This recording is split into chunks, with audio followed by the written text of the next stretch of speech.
Rain slammed against the cracked windshield as Ethan gripped the steering wheel tighter, his knuckles turning white. The old Chevy he shook beneath him like it was ready to give up, but he didn't stop. Not tonight. Not when he was this close. If you're watching this, go ahead and hit that like button, subscribe, and share this story so we can keep bringing you more gripping tales like this one. The city lights of Detroit blurred past, neon streaks reflecting off the wet pavement. His phone buzzed again on the passenger seat, a message from his sister lighting up the screen. "Don't do it, Ethan. You've already lost enough." He ignored it. The engine growled as he swerved into a narrow alley behind the downtown bar, heart pounding like a drumbeat in his chest. The sound of cheering and laughter spilled through the back door. They were already there. He shoved the door open. Smoke, sweat, and the heavy bass of a live band filled the air. At the center of it all stood Chase Miller, the man who took everything from him. The man who humiliated him 2 years ago when his life fell apart. Ethan's jaw tightened as he made his way to the bar counter. "One shot," he said. The bartender raised an eyebrow, poured the whiskey, and slid it toward him. "You look like you're about to do something stupid," the bartender muttered. Ethan downed the drink in one gulp and slammed the glass down. "Yeah," he said, something like that. He turned toward the stage where Chase held the mic, flashing his trademark grin. "Ladies and gentlemen, Detroit's finest talent search begins. And first up, our very own comeback kid, Ethan Cole." The crowd roared. Ethan froze for a second. He hadn't expected Chase to call him up that way, like a joke. Laughter rippled through the audience, half mocking, half curious. He walked to the stage, each step heavier than the last. The last time he stood here, he'd been drunk, desperate, and humiliated in front of the same people. He could still hear the echoes of that night, the whispers, the pity, the laughter. But tonight was different. He picked up the guitar, adjusted the mic, and looked up. The lights were blinding. For a second, his hand shook. Then he took a deep breath, remembering the voice that used to steady him. "Don't let them see your fear, Ethan," she used to say. "Make them feel it instead." That voice belonged to Ava, the only person who believed in him before she vanished from his life without goodbye. He strummed the first chord. The room fell silent. The song started low, rough, raw, full of cracks and pain. It wasn't perfect, but it was real. The kind of song that sounded like it was bleeding. Halfway through, Chase sneered from the bar. "Still playing the same sad tune, huh?" Ethan ignored him. His voice grew stronger. By the final verse, even the laughter had faded. The crowd listened. Some looked away, uncomfortable with how much truth they heard in his words. When he finished, there was no applause, just silence. The kind that means people felt something they couldn't explain. Then one person clapped. Then another. Within seconds, the bar erupted into cheers. Ethan blinked, stunned. For the first time in years, he felt alive. Chase's smirk disappeared. He walked up to the stage, forcing a grin. "Guess you still got it, man," he said through clenched teeth. Ethan leaned closer to the mic. "I never lost it. I just forgot who I was." The crowd roared again. When he stepped off the stage, his phone buzzed once more. A new message. Unknown number. "I heard you. I'm proud of you. Hey." He froze. His breath caught. It couldn't be. He stumbled outside, heart pounding. The rain had stopped, but the air was cold. He looked around. No one there. Just the hum of street lights and the sound of distant traffic. He read the message again, over and over. Ava. After 2 years of silence. 2 years since she left the city. 2 years since the night he lost everything. His job, his home, his music, and her. He typed a reply with trembling fingers. "Where are you?" No response. He waited. Minutes felt like hours. His chest tightened as memories crashed back. The last fight they had, the words he wished he never said, the night she walked out crying. He sank to the curb, staring at the rainwater rippling in the gutter. A voice startled him. "Ethan." He looked up. A young man in a black hoodie stood a few feet away. "You're the guy who just sang in there, right?"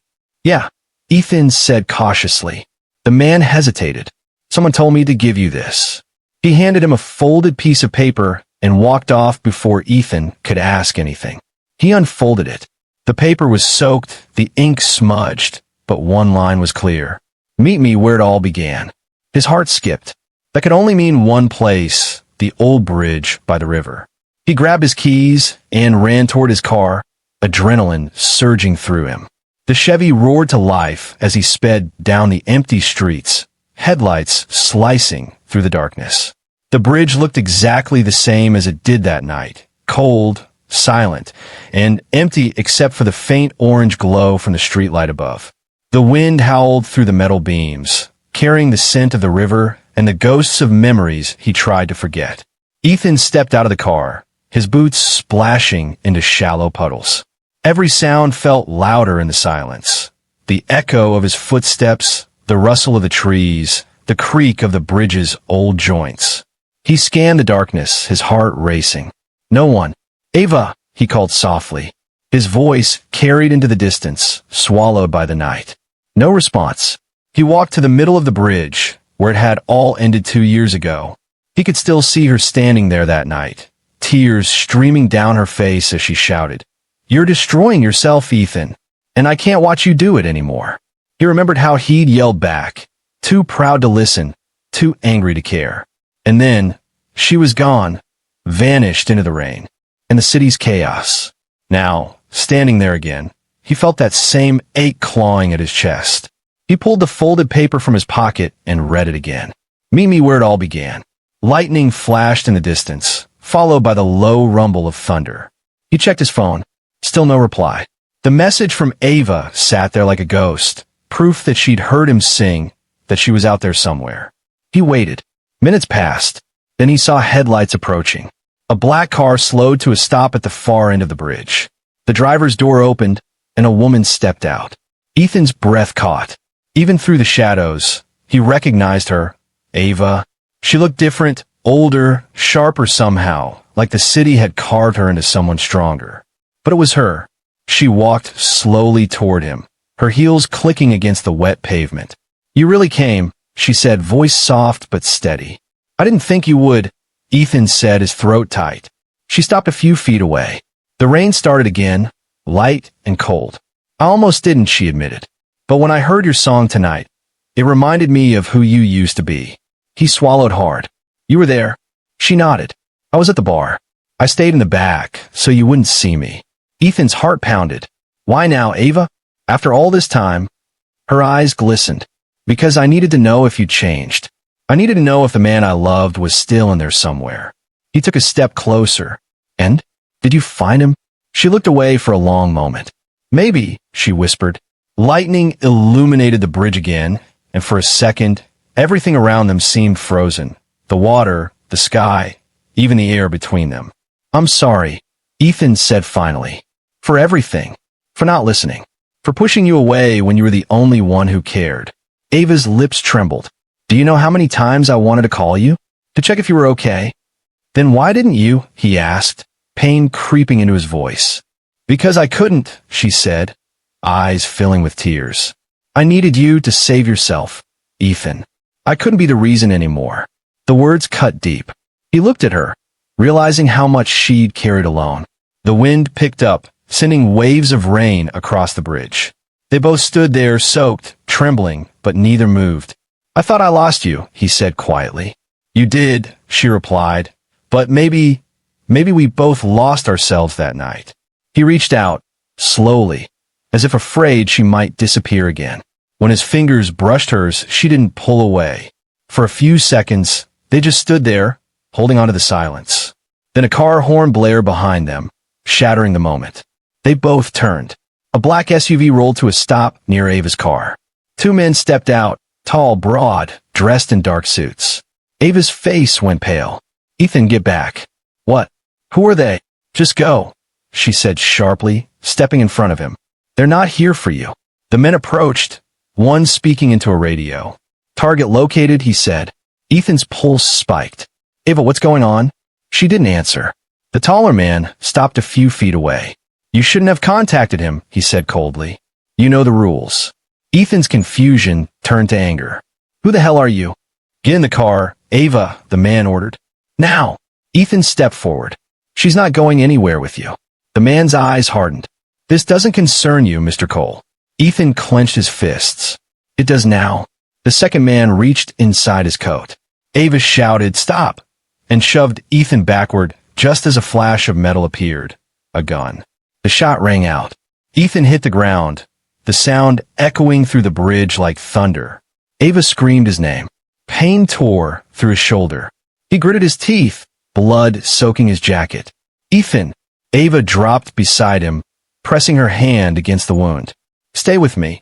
The men hesitated as headlights appeared from the opposite end of the bridge, another car speeding toward them. They exchanged a look, then turned and ran for their SUV. Within seconds, they were gone, tires screeching into the night. Ethan gasped for breath. "Ava, what was that?" She shook her head, tears streaming down her face. "I didn't want this. I never wanted you dragged back in." "Dragged into what?" he demanded weakly. She looked at him, eyes full of guilt and fear. "You wouldn't believe me if I told you." He groaned, trying to sit up. "Try me." She pressed harder on his wound. "Don't move. You're bleeding too much." "Ava, please," he said, voice trembling. "What are you mixed up in?" She hesitated, then whispered, "I work for them. The people you used to write songs for. The ones who bought your music years ago. They weren't just producers, Ethan. They were laundering money through the label. When you left, I stayed to protect you." He stared at her, disbelief written across his face. "Protect me? By disappearing?" "Yes," she said, her voice breaking. "They threatened you. I had to make them think I didn't care anymore. That you were nothing to me." He swallowed hard, pain and confusion colliding. "So all this time, you were living a lie?" "I had no choice," she whispered. He closed his eyes, rain dripping from his lashes. "You could have trusted me, Ava. You should have." "I know," she said softly, "but if I had, you'd be dead by now." A car door slammed nearby. The new vehicle had stopped beside them, and a man stepped out shouting, "Hey, you need help." Ava looked at him, panic flashing in her eyes. "No, we're fine." But Ethan was fading fast. His vision blurred, the world spinning. He heard her voice, faint and distant. "Stay with me, Ethan. Please. Don't leave me again." Then everything went dark. Ethan slowly came to, his eyes fluttering open to the sterile white light of the hospital room. The rhythmic beep of a heart monitor filled the silence, mingling with the faint scent of antiseptic. His shoulder throbbed beneath the bandage, but the pain was distant compared to the whirlwind of everything that had happened. Beside him, Ava sat in a chair, her head resting lightly against the wall, her hand still holding his. She looked exhausted, but there was relief in her eyes the moment she saw him stir. "You made it," she whispered, voice barely audible. "Barely," Ethan croaked, managing a weak smile. "They said you saved my life," she continued, tears brimming. "I don't even know how to thank you enough." He chuckled softly. "I'd say we saved each other." She moved closer, brushing a damp strand of hair from his forehead. "The files, they went public. Everything is out now. The people who hunted us, they're being investigated. The city will finally know the truth." Ethan exhaled slowly, letting the tension in his chest ease for the first time in weeks.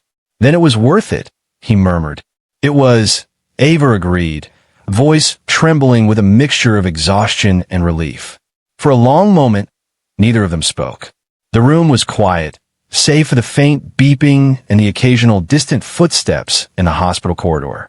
Peace settled over them, a stark contrast to the chaos of the past days. Ethan turned his gaze toward Ava. "So what now?" She smiled softly, a quiet, genuine smile that held both hope and promise. "We start over, if you'll let me." He reached out, brushing a tear from her cheek. "I already did." Sunlight broke through the window, spilling golden light across the room. Outside, the city continued its indifferent rhythm, unaware of the story that had unfolded within the hearts of two people who had risked everything for each other. Ethan leaned back against the pillow, closing his eyes. For the first time in years, he wasn't haunted by the past. He was living it, messy, painful, but real. And deep down, he knew this wasn't an ending. It was a new beginning, one written by their choices, their courage, and the love that refused to die. In the silence, he heard Ava's quiet voice again. "You never lost who you were, Ethan. You just forgot for a while." He smiled faintly, letting himself rest in that truth. The storm had passed, and though the memories of pain lingered, they no longer controlled him. Together, they had faced darkness, betrayal, and danger, and come out stronger. The story ends here, but the questions remain. If you were Ethan, would you have trusted Ava after everything she did? Would you risk your life and heart again for someone who vanished from your world for your protection? Can love survive betrayal, silence, and danger, and still come out stronger? Think carefully. Your answer says a lot about how you handle forgiveness, trust, and risk in your own life. If this story moved you, hit like, share, and subscribe. Stories like this thrive because of you, and your support lets us keep creating moments that pull at the heart and test the soul.